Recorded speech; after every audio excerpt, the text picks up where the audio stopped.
Messieurs, bonsoir et bienvenue au 20 bilingue de ce samedi 23 septembre 2017. Mimi Mefo, bonsoir. Merci à vous Nadine Yambuto. Televiewers, good evening. We thank you so much for joining us in this edition of the Bilingual Newscast. On Equinox Television tonight, activities in Boya, Kumba, Limbe, Bamenda in the two English-speaking regions of the country are steadily returning to normal. But the aftermath of yesterday's huge demonstrations is still very visible in the two English-speaking regions of the country. In this newscast, we are going to be revisiting what unfolded yesterday in Limbe, Ekona, and also in the southwest regional headquarters of Boya. The protest that was peaceful but later turned violent. Also in this newscast, the National Communication Council hits again on media organs and journalists in Cameroon. About 10 of them have so far been arrested. Been affected rather. À la une de ce journal, les régions du nord-ouest et du sud-ouest Cameroun gardent encore les séquelles des vives protestations d'hier. Au moins 2 morts ont été enregistrés dans les villes de Bamenda ainsi que de Boya. C'est un calme précaire qui règne dans ces régions anglophones. On fait le point dans ce journal. Et puis ici à Douala, la sécurité renforcée autour de la SCDP après l'explosion d'une bombe artisanale. Toute activité commerciale est désormais interdite aux alentours de l'entreprise. Cette décision du sous-préfet de Douala Premier suscite déjà des grincements de dents chez des commerçants dégarpis. Voilà pour le sommaire.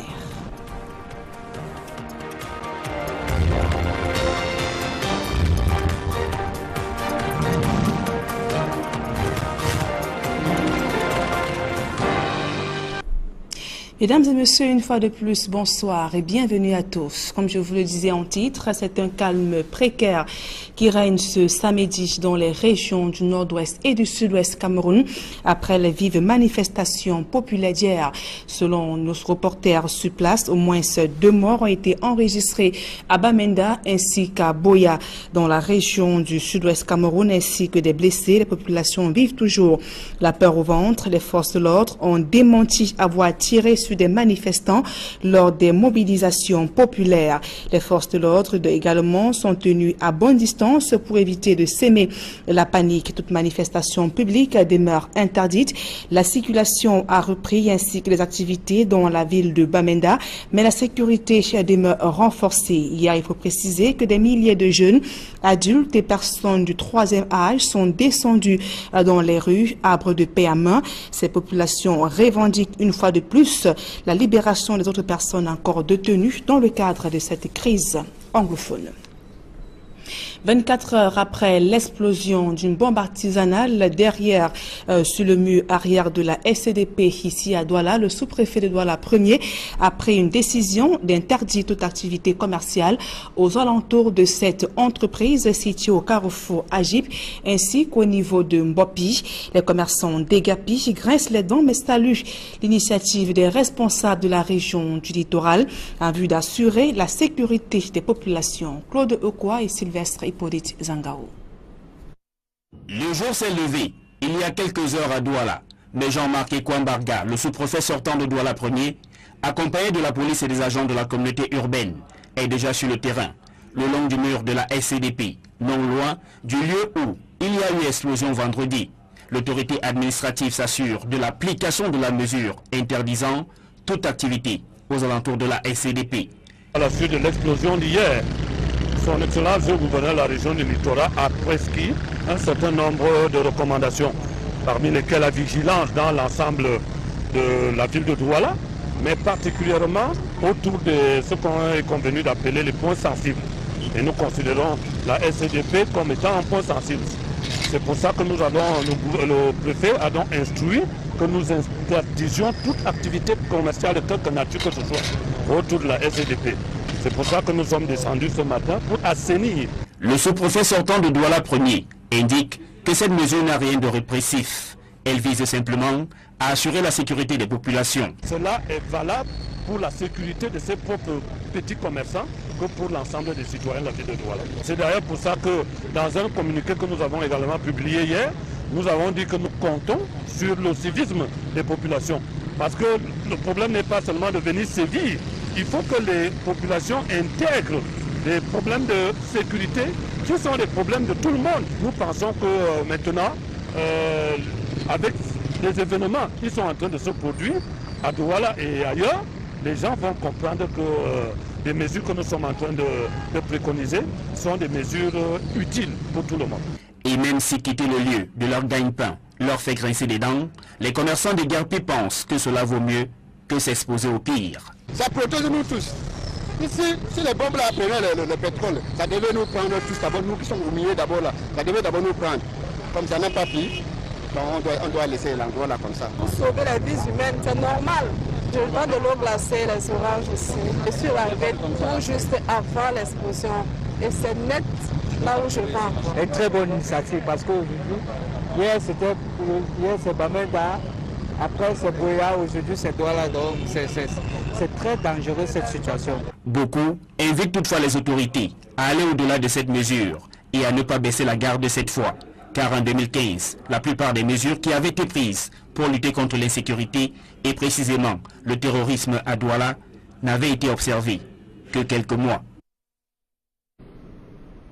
Et à l'ouest Cameroun, la ville de Tchon ne s'est pas toujours remise après l'effondrement d'un immeuble RE+4 en construction et qui a coûté la vie à une personne. Après avoir été retirée des décombres, la victime n'a pas survécu au choc. Elle a rendu l'âme à l'hôpital et les secours actifs tentaient toujours de secourir des personnes qui seraient encore coincées dans ces décombres. Leclerc Sakem, Mirabel Mazo. Émoi et consternation sont les sentiments qui habitent cette famille qui vient de perdre un des leurs dans l'éboulement de cet immeuble 4 étages en construction dans la ville de Tchon. Selon des témoignages, l'immeuble a présenté quelque temps avant des signes d'éboulement. Ça fait plus de 2 semaines qu'on a constaté les fissures de la maison et hier on a voulu renforcer. Bon, comme c'était déjà trop dans la pluie, on a voulu, nous tous, on est sortis pour revenir après la pluie. Au nombre de 6. Donc, on était au nombre de 6 personnes, on sortit, il restait une personne dedans. Bon, après dans la pluie, nous-mêmes étant dehors, on a constaté que la maison s'est cassée. Les populations ont frôlé la tragédie. Plusieurs personnes s'y étaient abritées pendant la pluie tombante qui a complètement fragilisé cet immeuble qui avait déjà du mal à tenir debout. L'homme de la trentaine d'années qui est décédé avait pu être secouru dans un hôpital de la place mais a rendu l'âme quelques heures après. Sur place, les secours s'activent pour essayer de retrouver des personnes qui seraient encore coincées dans les décombres. Autre actualité dans ce journal, c'est un nouveau coup de massue du CNC sur la presse au Cameroun. L'organe en charge de la régulation des médias vient de frapper du poing sur la table en suspendant des journalistes et organes de presse pour une durée allant d'1 à 6 mois. Le Conseil national de la communication reproche à ces organes des dérives et manquements à la déontologie dans l'exercice de leur profession de journaliste. Emmanuel Diopé-Guizogo. Le Conseil national de la communication vient de laisser tomber son épée de Damoclès sur certains médias à l'issue de sa session du 12 septembre 2017. Sur 22 cas examinés, 20 se sont soldés par des sanctions allant d'1 à 6 mois. Quelques organes de presse écopent de sanctions lourdes du fait d'avoir été visés par plus d'une requête. C'est le cas pour les journaux La Météo, L'Épervier, La Tribune de l'Est Économie, suspendus pour 6 mois après des doubles peines. La radio Amplitude, qui échappe à la suspension, se voit néanmoins amputée de 2 de ses programmes phares, respectivement Embouteillage de Martinez-Zogo, lequel est suspendu pour 3 mois, et Investigation sociale pour 4 mois. Ades Info écope d'une suspension de 6 mois également. Le profil des personnalités ayant obtenu des sanctions contre les médias montre des figures comme Samuel Etofis, Pierre Semengue, Philippe Ngolengwese, Cyrus Ngo et Alain Noël Olivier Mokoulum-Vondo. Un cas apparaît emblématique cependant dans les sanctions du CNC, celui d'un ingénieur de télécommunications dénommé Alain Michel Vier qui a obtenu la suspension de 4 médias dans une affaire relative à sa désignation comme chef de 3e degré. Au-delà de ces sanctions, 2 affaires se sont soldées par des non-lieux, dont une mettant en cause la nouvelle expression et une autre à la demande du ministre Elépierre qui n'a pas eu gain de cause pour vice de forme dans sa procédure. Et toujours dans ce chapitre, le syndicat national des journalistes du Cameroun se dit solidaire du rapport du comité pour la protection des journalistes. Le dit rapport indique que la loi antiterroriste 2014 ne garantit pas du tout la liberté de la presse au Cameroun. François Ardikoumé et Etienne Pascal Azégué. D'après le comité pour la protection des journalistes, la loi antiterroriste de 2014 est utilisée pour museler la presse ou l'opposition camerounaise. À cet égard, le cas du correspondant de RFI en langue Haoussa, Ahmed Abba, emprisonné depuis 2 ans, est cité en exemple. Une position du CPJ qui a suscité la réaction du ministre de la Communication. Ce dernier, dans une sortie dont l'exclusivité a été réservée au poste national, au détriment de toute la presse, a dit ce qu'il suit. Non seulement nous rejetons ces accusations, nous disons que notre nation n'a jamais accepté une puissance tutélaire quelle qu'elle soit. Je le mets au défi de me prouver qu'un seul journaliste dans l'exercice de son métier a donc été inquiété, encore moins arrêté du fait donc de la loi antiterroriste. À la suite du ministre de la Communication, le syndicat national des journalistes du Cameroun s'est dit par contre solidaire du contenu de ce rapport. Pour le secrétaire national à la communication du syndicat national des journalistes du Cameroun, le rapport du CPJ a été apprécié en partie par le porte-parole du gouvernement. Cette réaction du ministre, elle est inopportune et elle ne permet pas véritablement de cerner ce qui est reproché à ce rapport. Nous attendions que le ministre de la Communication puisse davantage s'attarder sur les recommandations qui ont été faites. Les recommandations ont été faites non seulement au gouvernement du Cameroun, aux organisations internationales, à la communauté internationale et à l'Union européenne, aux membres de l'Union européenne.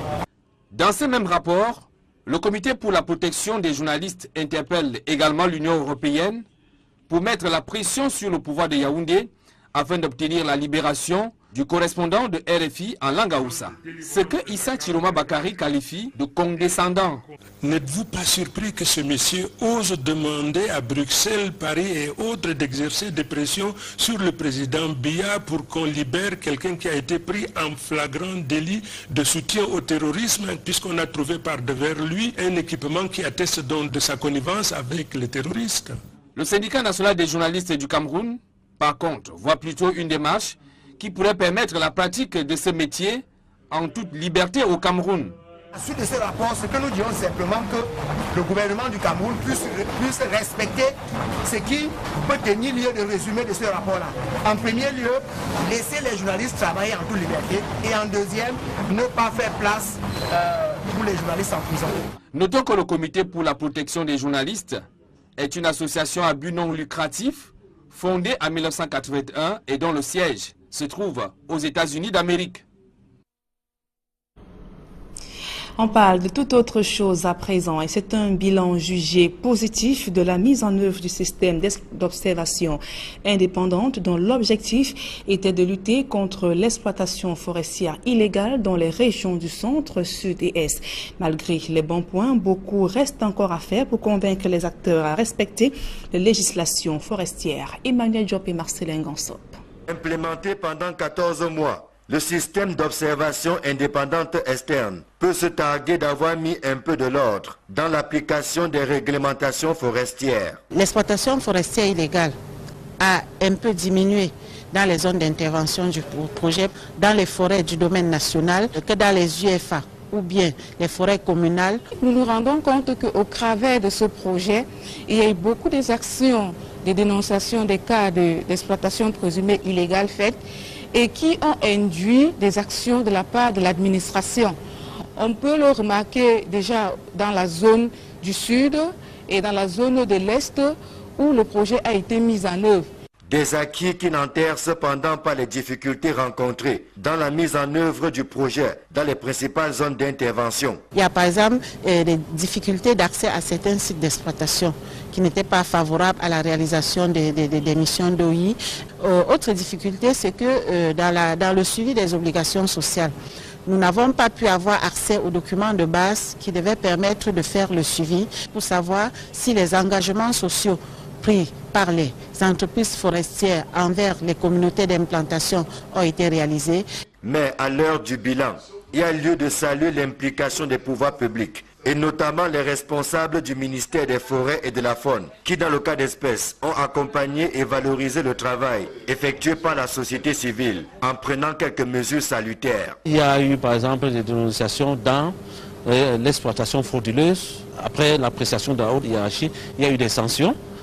Il y a par exemple le cas de Mbemo, du village Mbemo, le cas d'Akok et autres. Nous voulons féliciter le MILFOF parce que pour une fois, on a pu vivre l'exemple d'une collaboration acceptée entre administration et société civile. Nous allons prendre pour exemple les cas de missions conjointes, des vérifications qui ont été faites sur le terrain et qui ont induit à la suite à des sanctions au niveau de l'administration. Mais le combat continue, puisque le respect de la réglementation forestière n'est pas du goût de tous les acteurs. Dans son déploiement, le système d'observation indépendante externe avait pour objectif de contribuer à la gestion durable des forêts et à l'implémentation de l'APV-FLEG, signé entre le Cameroun et l'Union européenne sur l'application des législations forestières, la gouvernance et les échanges commerciaux de bois et produits dérivés.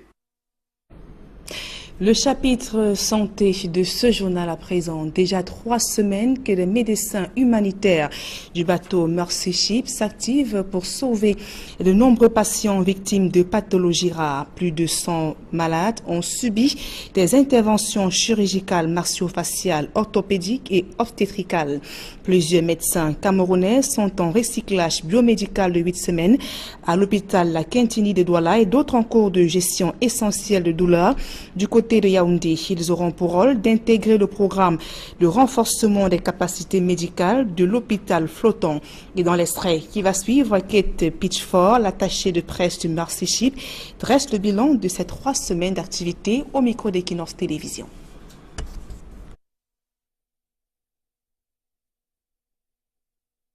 Nous sommes maintenant à la fin de notre 3e semaine de chirurgie et nous avons déjà effectué plus de 100 chirurgies.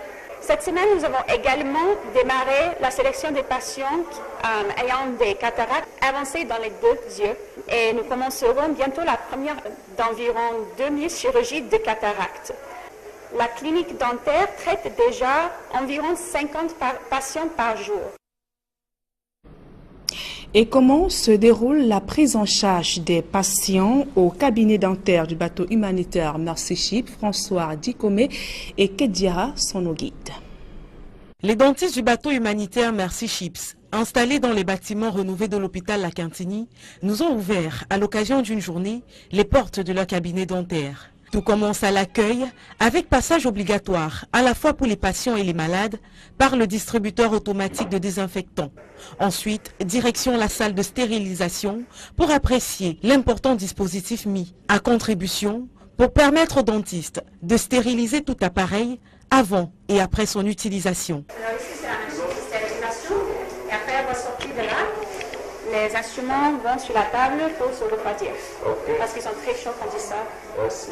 En face de cette salle se trouve une autre, destinée à l'éducation et à l'entretien de la bouche. Les dentistes enfilent ici la tenue de maître d'école pour apprendre aux patients les bons gestes et attitudes à adopter pour l'hygiène de la bouche. À l'entrée, chaque patient a droit à un tube de dentifrice ainsi qu'à une brosse à dents. Sorti de là, la visite se poursuit dans la salle de soins. Et au détour, on tombe sur cette maman de patient. Oui, je suis là pour accompagner mon fils qui a des problèmes dentaires. Nous sommes déjà passés la semaine dernière, on nous a donné rendez-vous pour aujourd'hui. Donc je suis revenue pour suivre la suite des soins dentaires. Son fils, qui trimbalait 3 caries, est aux portes de la guérison. Il a des caries dentaires, donc sur 3 dents. On a enlevé la première la semaine dernière. Aujourd'hui, on enlève les 2 autres et on va plomber la 3e. Elle n'hésite pas au passage à faire un petit commentaire sur le suivi de son enfant. Ils sont gentils, ils sont très accueillants et c'est très très propre. Laissons la maman, on se dépêche de rattraper nos hôtes qui sont dans la salle de traitement pour apprécier la concentration des médecins qui, malgré la présence des caméras, affichent cet air sérieux qui ne les quitte jamais.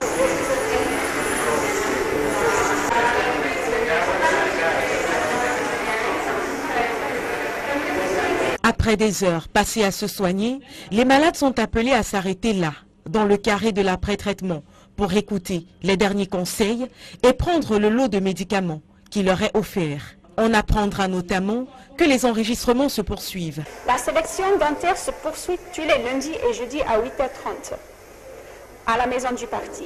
La clinique dentiste est spécialisée dans le détartrage, l'extraction des dents malades et cariés, ainsi que le plombage. Elle traite près de 50 patients par jour. Santé toujours, près de 600 personnes sont victimes des maladies cardiovasculaires à Kumbo, dans la région du nord-ouest Cameroun. C'est dans cette optique que l'hôpital Sainte-Élisabeth de Chitson a décidé de lutter, d'aller en guerre contre ce tueur silencieux. Dini Edmond Julingue Nyondi. La lutte contre les maladies cardiovasculaires s'intensifie à l'hôpital Sainte-Élisabeth de Chitson à Kumbo, dans la région du nord-ouest. Le taux de prévalence en hausse depuis quelque temps préoccupe les médecins de cette formation hospitalière. Plus de 55% de patients qui se présentent au centre cardiaque de Chitson sont hypertendus. Le deuxième groupe, c'est des malades qui ont des insuffisances cardiaques. Insuffisance cardiaque due à quoi? Aux cardiomyopathie, insuffisance cardiaque due aux valvulopathies post-traumatismales, insuffisance cardiaque due aux maladies congénitales du cœur. C'est vraiment difficile, vraiment. Pourquoi? Parce qu'il y a des hypertendus qui s'ignorent. Pourquoi? Parce qu'ils n'ont pas de symptômes. Les spécialistes de la santé qui tirent la sonnette d'alarme sensibilisent les populations sur les symptômes de maladies cardiovasculaires détectables depuis le jeune âge de l'enfant. À la naissance, déjà, ils peuvent être diagnostiqués par la couleur du nouveau-né. Oui, cette couleur, elle peut être bleue. Et non pas seulement ça, les enfants sont paresseux, qui têtent vraiment, qui prennent le sein pour quelques instants, ils se fatiguent, ils lâchent. Et ils ne grandissent pas bien. Donc c'est important, si vous voyez un enfant dans cet état, il peut souffrir d'une cardiopathie congénitale. Il serait bien vraiment de l'amener voir un cardiologue. Les maladies cardiovasculaires causent plus de 17 000 décès par an au Cameroun. Les accidents vasculaires cérébraux en nette progression touchent surtout la population féminine. La consommation abusive d'alcool, le diabète et un taux de cholestérol élevé sont aussi des facteurs de risque de la maladie au sein de la population adulte. Et cette note en sport pour sortir de cette première partie du journal. Le Kenya vient de perdre l'organisation du CHAN 2018 de football. La décision est issue d'une réunion du comité exécutif de la CAF tenue ce samedi à Accra, au Ghana. Le pays de Uhuru Kenyatta a accusé un retard dans la préparation de cette compétition qui démarre en janvier 2018. C'est sur la base donc d'un rapport d'une mission d'inspection que la CAF a pris cette décision ce samedi. Nini Mofo, you have the second segment of this news. Thank you once again, Nadine Yambu. To our televiewers, we thank you as well for joining us in this second segment of the news. It was a huge protest like never before in the two English-speaking regions of the country. Yesterday, at least 2 persons are said to have died and several others wounded. Many others arrested as well, as thousands took to the streets. That is in the northwest and southwest regions of the country yesterday, to amongst many other things, demand for the immediate release of those that are currently being jailed. As far as the Anglophone crisis is concerned, in Ekona, the angry youths were suppressed by security forces who were deployed on the ground. Derek Jato followed up happenings in Ekona and Boya yesterday. He tells us more in the following report. Stationed at the entrance into Ekona from Boya are water cannons, military trucks and elements combat ready. As we got into Ekona town, the people had already taken to the street. Equinox Television is the first media organ to have arrived here.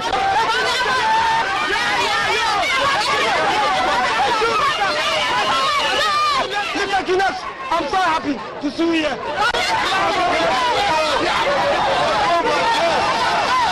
And every protester on the street seemed to have a message.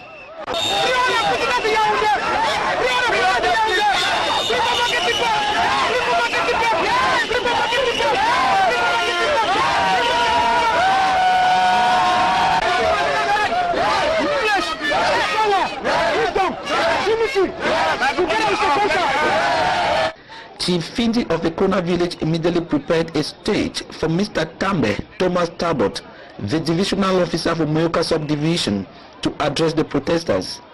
The protesters said they will listen to the divisional officer on one condition, a condition that the divisional officer rejected. And the meeting was aborted. In their hands were green leaves, symbol of peace, and in their mouth were their messages. This is the population of Ekonameli, about close to 30,000 inhabitants. But we are asking the regime to release all the detainees, because we are not ready for any war. We are ready for a gentleman peace talks. We call on United Nations once again and African Union that we are not ready to die. Let them liberate the people. The people want to be liberated. An Englishman is a gentleman. We are asking for gentility. As a white man, we don't want war. The Ekona population is now singing and marching out of the town to Buea, the southwest regional capital. With them, security forces. In Buea, heading to the southwest governor's office was intercepted by security forces. In their thousands, the people, most of them youth, are now coming back. And not peaceful this time. The main street is barricaded. It is quite a rainy atmosphere here in Buea, rainy in terms of nature and rainy in terms of activities here. I am standing on the #1 street of this municipality. Remember that Buea is the southwest regional capital. And behind me, you can see a vehicle that has been turned. Downtown Moliko Buea. The population is coming back now. The population is coming back. They have been tear gas.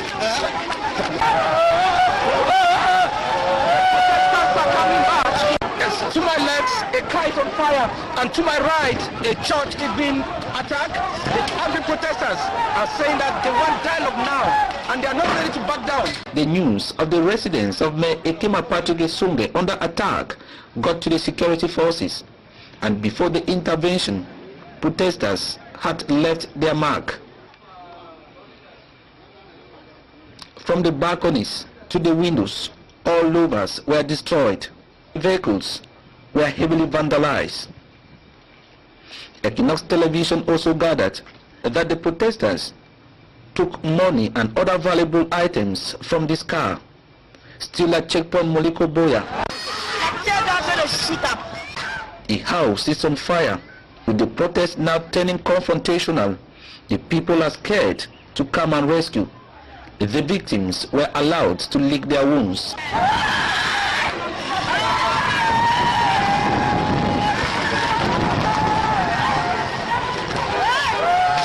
Around Sosoliso, a man in his 30s is carried to the street, already dead. It is alleged that he was being shot. Barricades are mounted again on the road as the bereaved youth march with their lost round the town of Buea.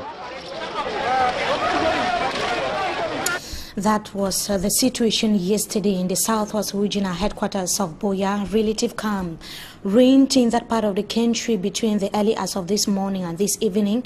Reports from our correspondent on the ground, Derek Jato, is indicating that there was heavy military deployment in that part of the country. We remain in the southwest region of Cameroon to add that in Limbe, 2 people were shot by security forces who stormed the Centenary Stadium to stop the people from protesting. Davison Maimo tells us in the following report that it was a peaceful protest that went violent. His report. Gunshot and tear gas. This is exactly what is happening here. Forces of law and order. You can go to sound. They are struggling to disperse the crowd right there.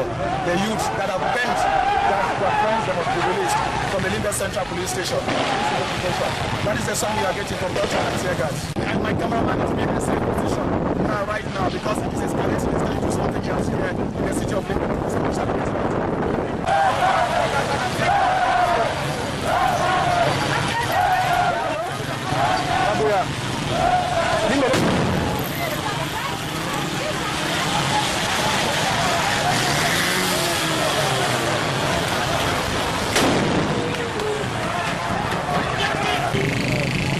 From the GO's office, where they were stopped by the forces of law and order not to proceed with their mission in telling the supervisory authorities that, of course, enough is enough. Protesting. Now, they said the second fact is that they need to march to the police station in Limbe, where they are demanding that those were arrested in the morning, a group of boys from Alpha Club Tower, we equally have a similar situation like this.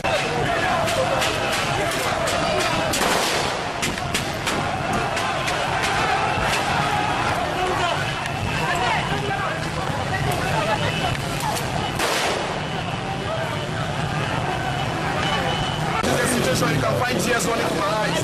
It's exactly tear gas that has been thrown here by the force of law and order to disperse the crowd that actually moved from Maifo downtown Limbe, demanding that they must see the divisional officer or the SU for FACO to lay down their problems. This is a situation with youth here in the city of Limbe, where of course they are saying that they are having a no violence protest here in the city of Limbe. Davison Maimo, Equinox TV in Limbe.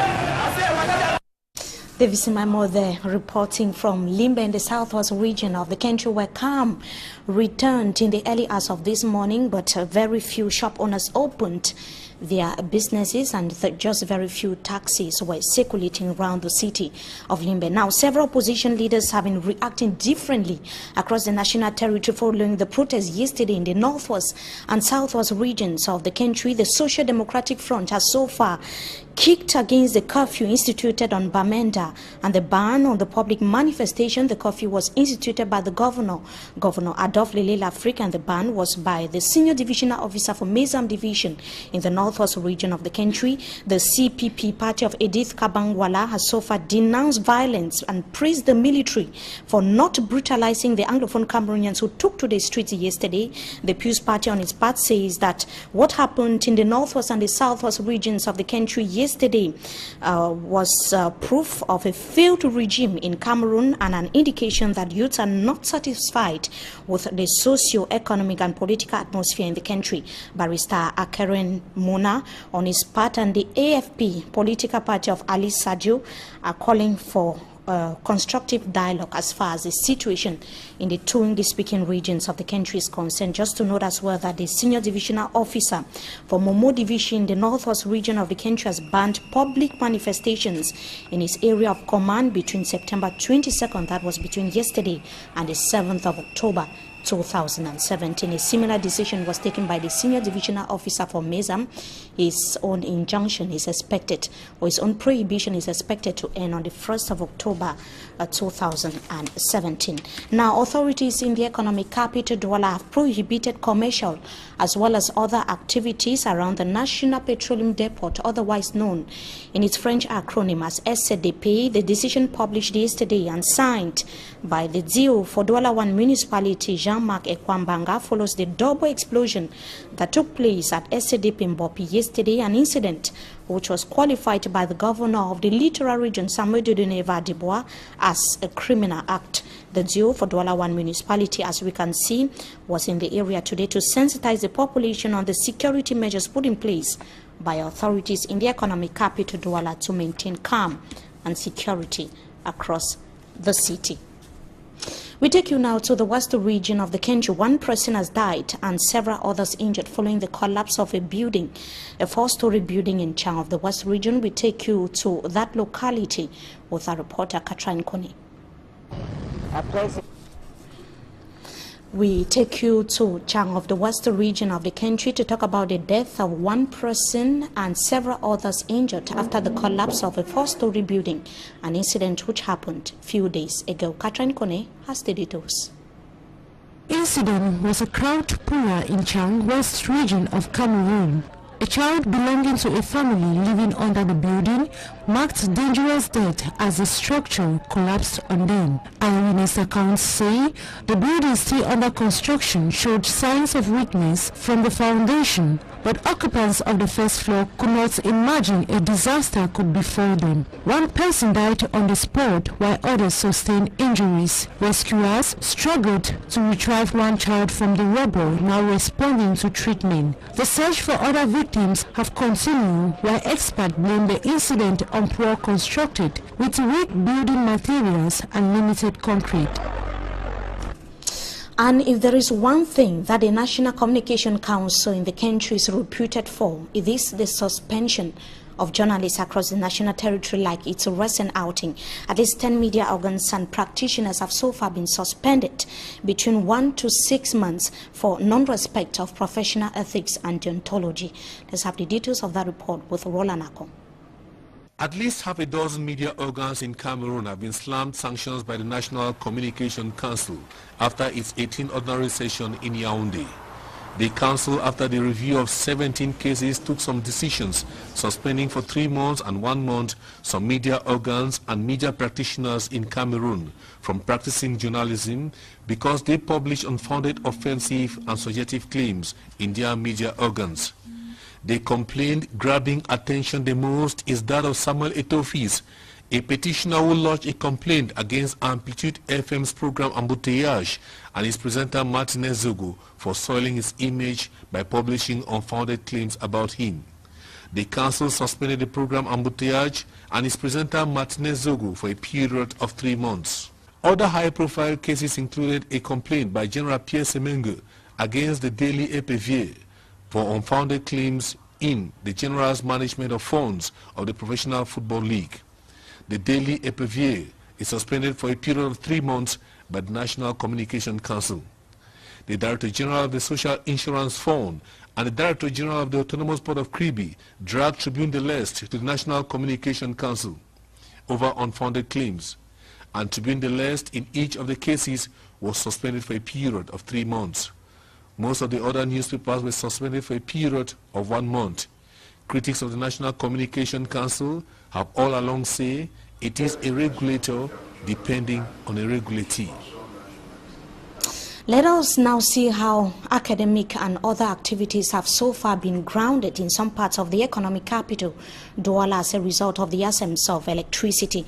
You wouldn't believe that for 1 week now, residents of the student residential area in the country's economic capital, Douala, and also at Makepe Maturity have been in the dark. It has practically been a difficult situation for business persons, fish dealers, as well as students that are living in the said locality to go about their day-to-day activities.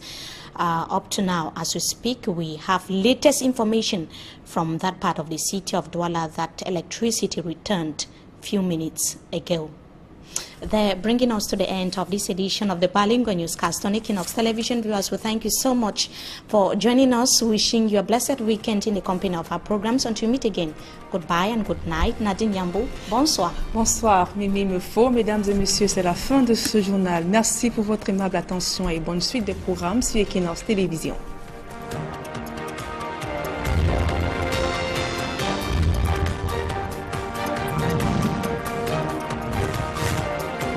Laissons la maman, on se dépêche de rattraper nos hôtes qui sont dans la salle de traitement pour apprécier la concentration des médecins qui, malgré la présence des caméras, affichent cet air sérieux qui ne les quitte jamais.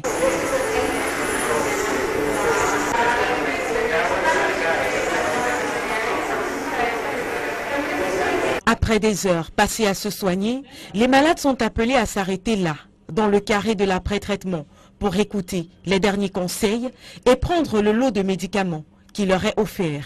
On apprendra notamment que les enregistrements se poursuivent. La sélection dentaire se poursuit tous les lundis et jeudis à 8h30 à la maison du parti. La clinique dentiste est spécialisée dans le détartrage, l'extraction des dents malades et cariés, ainsi que le plombage. Elle traite près de 50 patients par jour. Santé toujours, près de 600 personnes sont victimes des maladies cardiovasculaires à Kumbo, dans la région du nord-ouest Cameroun. C'est dans cette optique que l'hôpital Sainte-Élisabeth de Chilson a décidé de lutter, d'aller en guerre contre ce tueur silencieux. Dini Edmond Julingue Nyondi. La lutte contre les maladies cardiovasculaires s'intensifie à l'hôpital Sainte-Élisabeth de Chilson à Kumbo, dans la région du nord-ouest. Le taux de prévalence en hausse depuis quelque temps préoccupe les médecins de cette formation hospitalière. Plus de 55% de patients qui se présentent au centre cardiaque de Chilson sont hypertendus. Le deuxième groupe, c'est des malades qui ont des insuffisances cardiaques.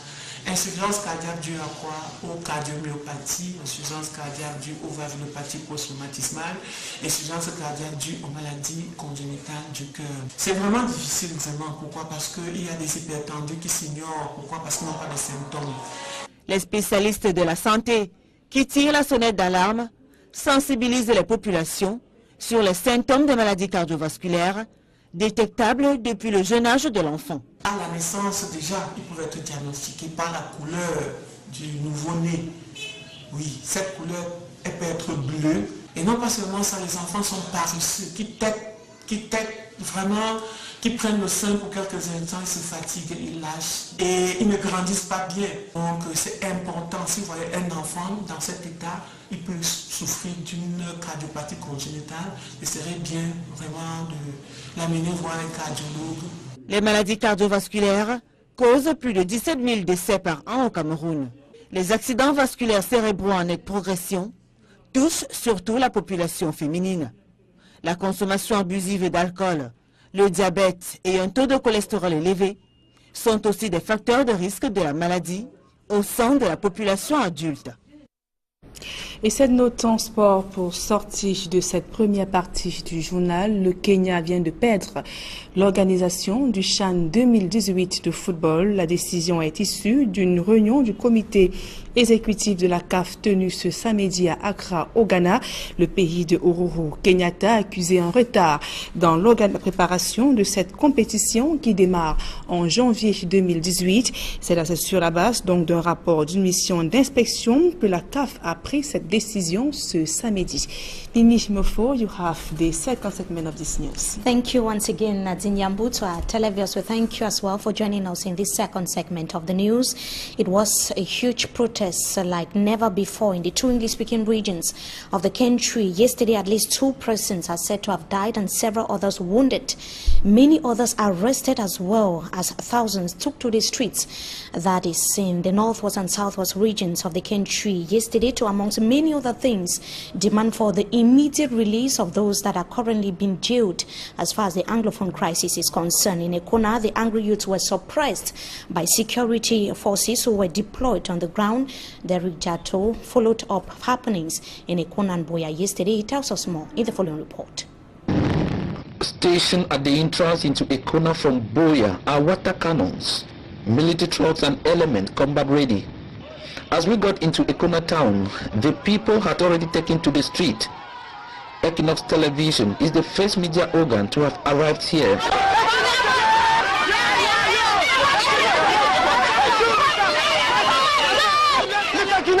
I'm so happy to see you here. Qui a obtenu la suspension de 4 médias dans une affaire relative à sa désignation comme chef de 3e degré.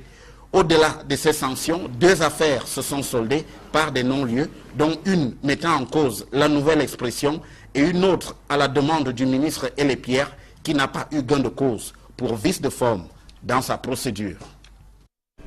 Et toujours dans ce chapitre, le syndicat national des journalistes du Cameroun se dit solidaire du rapport du comité pour la protection des journalistes. Le dit rapport indique que la loi antiterroriste 2014 ne garantit pas du tout la liberté de la presse au Cameroun. François Dikoumé et Étienne Pascal Azégué. D'après le comité pour la protection des journalistes, la loi antiterroriste de 2014 est utilisée pour museler la presse ou l'opposition camerounaise. À cet égard, le cas du correspondant de RFI en langue Haoussa, Ahmed Abba, emprisonné depuis 2 ans, est cité en exemple. Une position du CPJ qui a suscité la réaction du ministre de la Communication.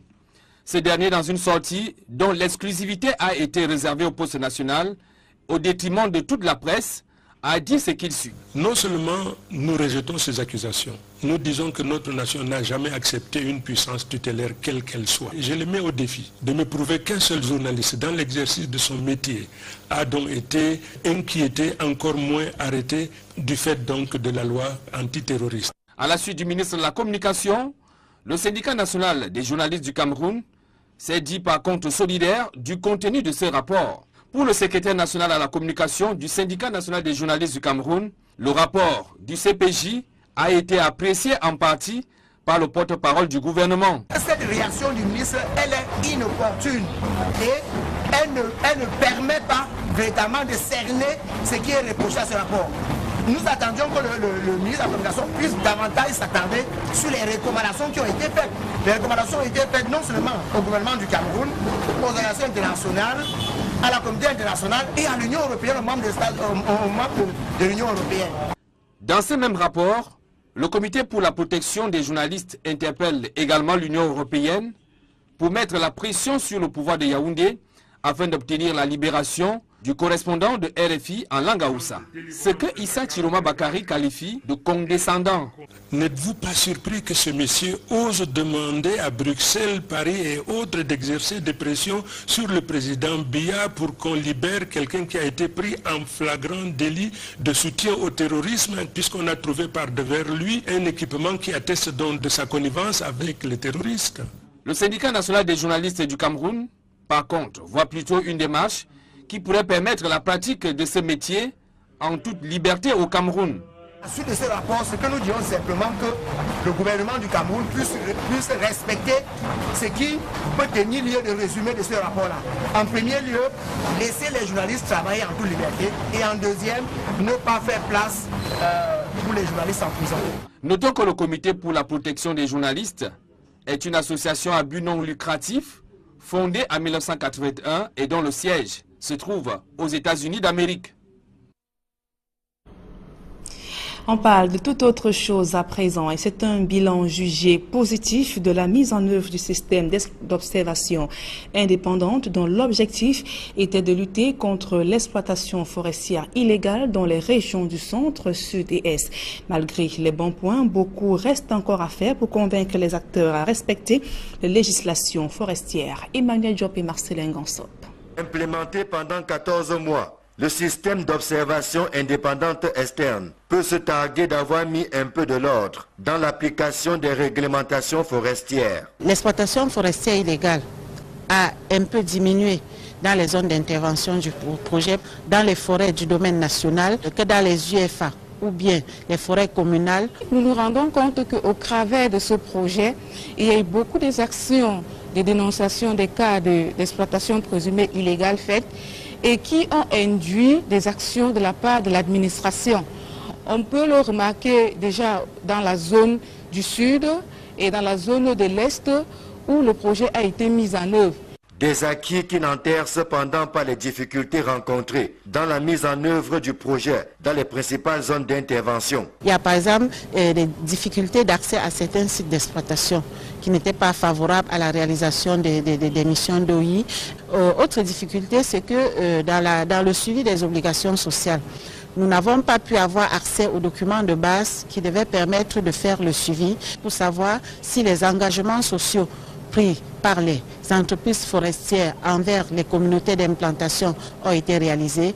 Mais à l'heure du bilan, il y a lieu de saluer l'implication des pouvoirs publics et notamment les responsables du ministère des Forêts et de la Faune qui, dans le cas d'espèce, ont accompagné et valorisé le travail effectué par la société civile en prenant quelques mesures salutaires. Il y a eu par exemple des dénonciations dans l'exploitation frauduleuse. Après l'appréciation de la haute hiérarchie, il y a eu des sanctions. Il y a par exemple le cas de Mbemo, du village Mbemo, le cas d'Akok et autres. Nous voulons féliciter le MINFOF parce que pour une fois, on a pu vivre l'exemple d'une collaboration acceptée entre administration et société civile. Nous allons prendre pour exemple les cas de missions conjointes, des vérifications qui ont été faites sur le terrain et qui ont induit à la suite à des sanctions au niveau de l'administration. Mais le combat continue, puisque le respect de la réglementation forestière n'est pas du goût de tous les acteurs. Dans son déploiement, le système d'observation indépendante externe avait pour objectif de contribuer à la gestion durable des forêts et à l'implémentation de l'APV-FLEC, signé entre le Cameroun et l'Union européenne sur l'application des législations forestières, la gouvernance et les échanges commerciaux de bois et produits dérivés. Le chapitre santé de ce journal à présent. Déjà 3 semaines que les médecins humanitaires du bateau Mercy Ship s'activent pour sauver de nombreux patients victimes de pathologies rares. Plus de 100 malades ont subi des interventions chirurgicales, maxillofaciales, orthopédiques et obstétricales. Plusieurs médecins camerounais sont en recyclage biomédical de 8 semaines à l'hôpital La Quintini de Douala et d'autres en cours de gestion essentielle de douleur. Du côté de Yaoundé, ils auront pour rôle d'intégrer le programme de renforcement des capacités médicales de l'hôpital flottant. Et dans l'extrait qui va suivre, Kate Pitchford, l'attachée de presse du Mercy Ship, dresse le bilan de ces 3 semaines d'activité au micro d'Equinox Télévision.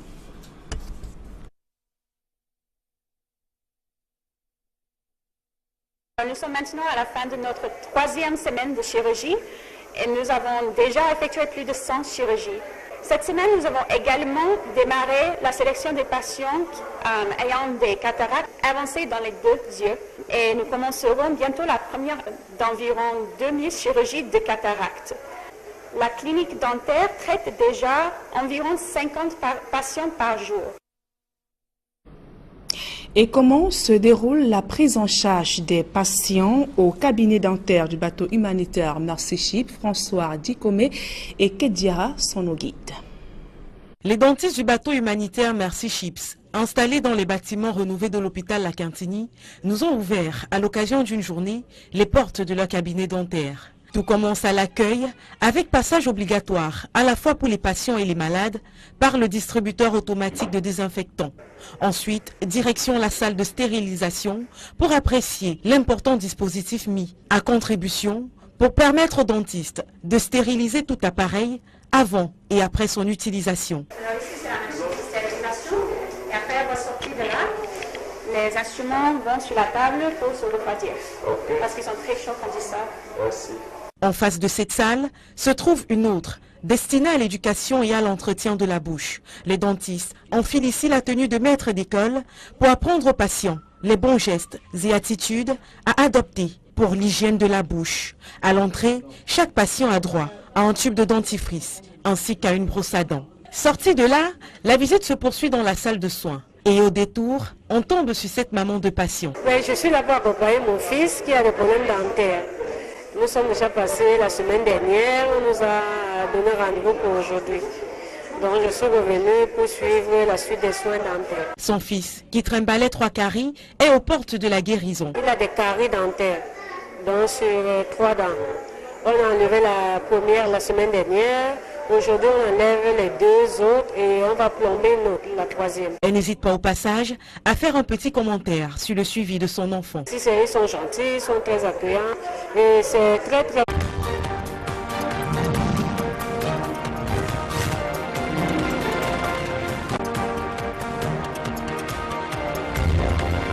Messieurs, bonsoir et bienvenue au 20 bilingue de ce samedi 23 septembre 2017. Mimi Mefo, bonsoir. Merci à vous, Nadine Yambutwa. Televiewers, good evening. We thank you so much for joining us in this edition of the Bilingual Newscast. On Equinox Television tonight, activities in Boya, Kumba, Limbe, Bamenda in the 2 English-speaking regions of the country are steadily returning to normal. But the aftermath of yesterday's huge demonstrations is still very visible in the 2 English-speaking regions of the country. In this newscast, we are going to be revisiting what unfolded yesterday in Limbe, Ekona, and also in the southwest regional headquarters of Boya. The protest that was peaceful but later turned violent. Also in this newscast, the National Communication Council hits again on media organs and journalists in Cameroon. About 10 of them have so far been arrested. Been affected rather. À la une de ce journal, les régions du nord-ouest et du sud-ouest Cameroun gardent encore les séquelles des vives protestations d'hier. Au moins 2 morts ont été enregistrés dans les villes de Bamenda ainsi que de Boya. C'est un calme précaire qui règne dans ces régions anglophones. On fait le point dans ce journal. Et puis ici à Douala, la sécurité renforcée autour de la SCDP après l'explosion d'une bombe artisanale. Toute activité commerciale est désormais interdite aux alentours de l'entreprise. Cette décision du sous-préfet de Douala Premier suscite déjà des grincements de dents chez les commerçants dégarpis. Voilà pour le sommaire.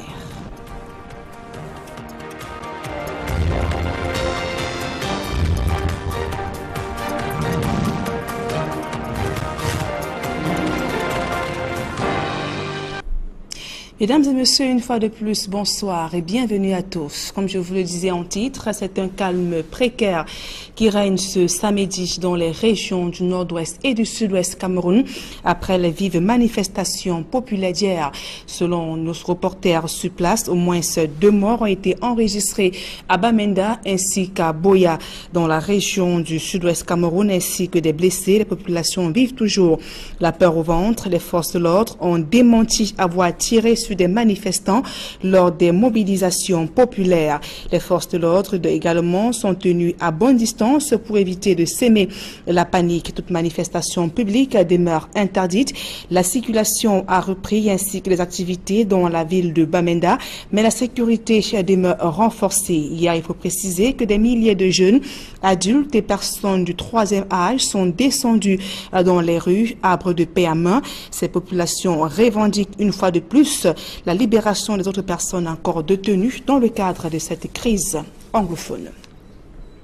24 heures après l'explosion d'une bombe artisanale derrière sur le mur arrière de la SCDP ici à Douala, le sous-préfet de Douala Premier a pris une décision d'interdire toute activité commerciale aux alentours de cette entreprise située au carrefour Agip ainsi qu'au niveau de Mbopi. Les commerçants d'Egapi grincent les dents mais saluent l'initiative des responsables de la région du littoral en vue d'assurer la sécurité des populations. Claude Okwa et Sylvestre Hippolyte Zangao. Le jour s'est levé il y a quelques heures à Douala, mais Jean-Marc Ekwambarga, le sous-préfet sortant de Douala Premier, accompagné de la police et des agents de la communauté urbaine, est déjà sur le terrain, le long du mur de la SCDP, non loin du lieu où il y a eu explosion vendredi. L'autorité administrative s'assure de l'application de la mesure interdisant toute activité aux alentours de la SCDP. À la suite de l'explosion d'hier, Son Excellence le gouverneur de la région du littoral a prescrit un certain nombre de recommandations, parmi lesquelles la vigilance dans l'ensemble de la ville de Douala, mais particulièrement autour de ce qu'on est convenu d'appeler les points sensibles. Et nous considérons la SCDP comme étant un point sensible. C'est pour ça que nous avons, le préfet a donc instruit que nous interdisions toute activité commerciale de quelque nature que ce soit autour de la SCDP. C'est pour ça que nous sommes descendus ce matin pour assainir. Le sous-préfet sortant de Douala Premier indique que cette mesure n'a rien de répressif. Elle vise simplement à assurer la sécurité des populations. Cela est valable pour la sécurité de ses propres petits commerçants que pour l'ensemble des citoyens de la ville de Douala. C'est d'ailleurs pour ça que dans un communiqué que nous avons également publié hier, nous avons dit que nous comptons sur le civisme des populations. Parce que le problème n'est pas seulement de venir sévir. Il faut que les populations intègrent des problèmes de sécurité qui sont des problèmes de tout le monde. Nous pensons que maintenant, avec les événements qui sont en train de se produire à Douala et ailleurs, les gens vont comprendre que les mesures que nous sommes en train de préconiser sont des mesures utiles pour tout le monde. Et même si quitter le lieu de leur gagne-pain leur fait grincer des dents, les commerçants des Garpis pensent que cela vaut mieux que s'exposer au pire. Ça protège nous tous. Ici, si les bombes là prenaient le pétrole, ça devait nous prendre tous d'abord, nous qui sommes au milieu d'abord là, ça devait d'abord nous prendre. Comme ça n'a pas pris, on doit laisser l'endroit là comme ça. Pour sauver les vies humaines, c'est normal. Je vois de l'eau glacée, les orages ici. Je suis arrivé tout juste avant l'explosion. Et c'est net là où je vends. C'est une très bonne initiative parce que hier c'est Bamenda, après c'est Boya, aujourd'hui c'est Douala. Donc c'est très dangereux cette situation. Beaucoup invitent toutefois les autorités à aller au-delà de cette mesure et à ne pas baisser la garde cette fois. Car en 2015, la plupart des mesures qui avaient été prises pour lutter contre l'insécurité et précisément le terrorisme à Douala n'avaient été observées que quelques mois. Et à l'ouest Cameroun, la ville de Tchon ne s'est pas toujours remise après l'effondrement d'un immeuble RE+4 en construction et qui a coûté la vie à une personne. Après avoir été retirée des décombres, la victime n'a pas survécu au choc. Elle a rendu l'âme à l'hôpital et les secours actifs tentaient toujours de secourir des personnes qui seraient encore coincées dans ces décombres. Leclerc Sakem, Mirabel Mazo. Émoi et consternation sont les sentiments qui habitent cette famille qui vient de perdre un des leurs dans l'éboulement de cet immeuble 4 étages en construction dans la ville de Tchang. Selon des témoignages, l'immeuble a présenté quelque temps avant des signes d'éboulement. Ça fait plus de 2 semaines qu'on a constaté les fissures de la maison et hier on a voulu renforcer. Bon, comme c'était déjà trop dans la pluie, on a voulu, nous tous, on est sortis pour revenir après la pluie. Au nombre de 6. Donc, on était au nombre de 6, 5 personnes ont sorti, il restait une personne dedans. Bon, après dans la pluie, nous-mêmes étant dehors, on a constaté que la maison s'est cassée. Les populations ont frôlé la tragédie. Plusieurs personnes s'y étaient abritées pendant la pluie tombante qui a complètement fragilisé cet immeuble qui avait déjà du mal à tenir debout. L'homme de la trentaine d'années qui est décédé avait pu être secouru dans un hôpital de la place mais a rendu l'âme quelques heures après. Sur place, les secours s'activent pour essayer de retrouver des personnes qui seraient encore coincées dans les décombres. Autre actualité dans ce journal, c'est un nouveau coup de massue du CNC sur la presse au Cameroun. L'organe en charge de la régulation des médias vient de frapper du poing sur la table en suspendant des journalistes et organes de presse pour une durée allant d'1 à 6 mois. Le Conseil national de la communication reproche à ces organes des dérives et manquements à la déontologie dans l'exercice de leur profession de journaliste. Emmanuel Diopé-Guizogo. Le Conseil national de la communication vient de laisser tomber son épée de Damoclès sur certains médias à l'issue de sa session du 12 septembre 2017. Sur 22 cas examinés, 20 se sont soldés par des sanctions allant d'1 à 6 mois. Quelques organes de presse écopent de sanctions lourdes du fait d'avoir été visés par plus d'une requête. C'est le cas pour les journaux La Météo, L'Épervier, La Tribune de l'Est Économie, suspendus pour 6 mois, après des doubles peines.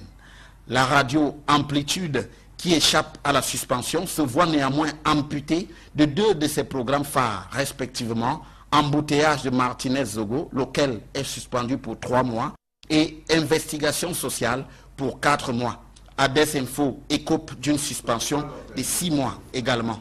Le profil des personnalités ayant obtenu des sanctions contre les médias montre des figures comme Samuel Etofis, Pierre Semengue, Philippe Ngolengwese, Cyrus Ngo et Alain Noël Olivier Mokoulum-Vondo. Un cas apparaît emblématique cependant dans les sanctions du CNC, celui d'un ingénieur de télécommunications dénommé Alain Michel